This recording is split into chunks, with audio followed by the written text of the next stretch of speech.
Next elections కి YCP పుంజుకునే అవకాశం ఉంటుందండి. 100% అండి. ఎందుకంటే మీరు 11 సీట్స్ వస్తున్నారు.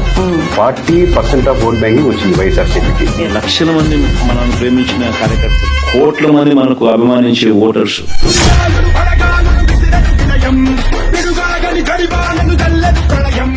Core YSRCP vote bank is more stronger than any party in Andhra Pradesh still.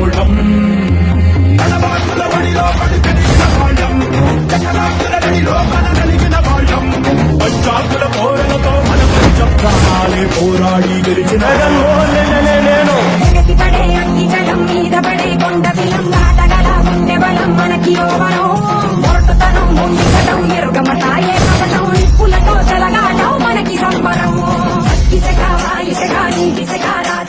ఒక్కటిగా ఎదురైనా బెదురు జరుగమే.